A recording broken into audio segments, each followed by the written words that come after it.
Eu tenho 24 anos e sou de Áries. Cuspida e escarrada. Eu sou impulsiva, independente, sincera até demais. Eu tava lá e dei uns beijinhos na Laura, aquela coisa nada demais, né?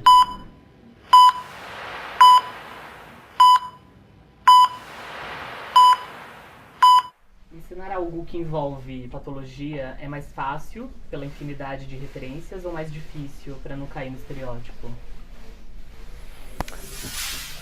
Acredito que mais difícil para não cair no estereótipo. É uma pergunta complexa, né?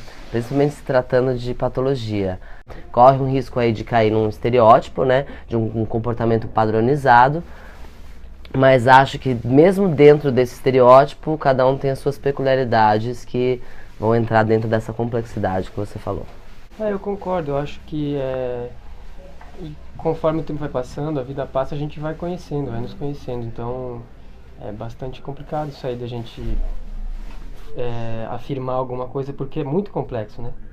Uma peça baseada num livro diferencia a experiência do público quando comparada a outra peça que não tem essa composição?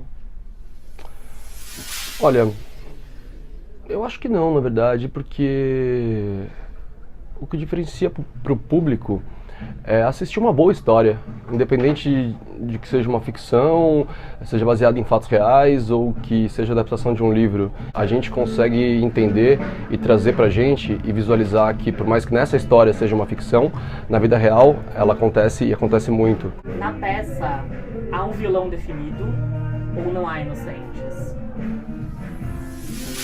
Eu prefiro não encarar esse lugar do vilão definido. E eu acho que ninguém é inocente. Eu acho que a vida é muito maior do que esse lugar quase da teledramaturgia, onde uma pessoa que tem atitudes que socialmente são mais comprometidas é colocada como vilão e aquele outro lugar como mocinho. Então eu acho que a gente está acostumado a ver as coisas muito no lugar da moral e da não moral, e aí definir o que é o bem e o que é o mal. Vocês acham que Dias Perfeitos é o retrato de uma sociedade que vive em relações doentes?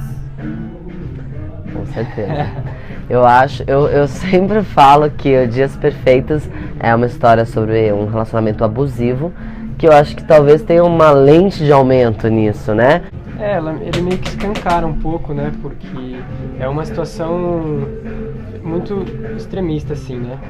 Ele reflete bastante o que é a sociedade, uma sociedade doente, muito por conta do machismo, uma sociedade patriarcal também. Me assusta a quantidade de mulheres que chegam até a mim no final do espetáculo falando que se emocionaram muito e se identificam muito porque passaram pela mesma história. E eu ainda falo, não, a mesma história mesmo? E elas falam, a mesma história mesmo. Depois de assistir a peça, o público faz uma autorreflexão ou revisa a sociedade atual?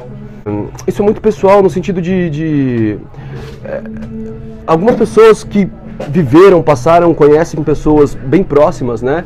Elas fazem uma autorreflexão. Aí depois vem uma reflexão que pode vir, né?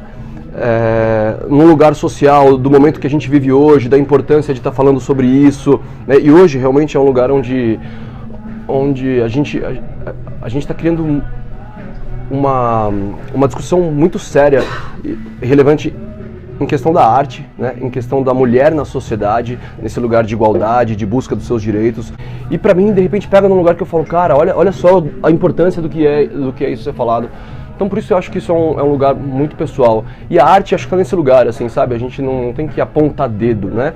A gente tem que contar as histórias, mostrar e deixar com que as pessoas queiram se envolver, pensar, refletir, mergulhar sobre isso ou não, porque o simples fato também de se afastar é uma escolha, né? Você não querer se envolver é você tomar um partido disso, de não, pra mim isso eu não quero, eu não vou tocar nisso, porque talvez seja uma ferida que machuque muito. No livro, o leitor, diante de muitos detalhes, ele pode voltar a um determinado trecho e reler.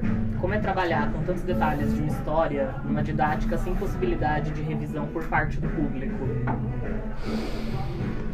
Bom, é bem complicado, porque assim, a gente tem que entender o público como um todo.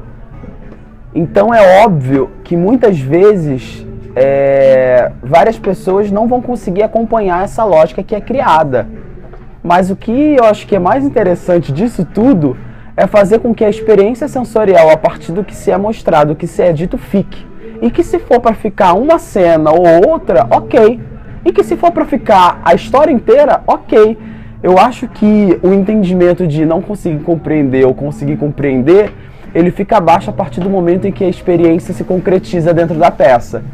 Então, assim, é óbvio que é por isso que livro é livro e a gente pode voltar, e peça é peça e cinema é cinema. Cinema a gente pode até rebobinar. Agora, teatro, ele é uma experiência, uma troca que acontece na hora.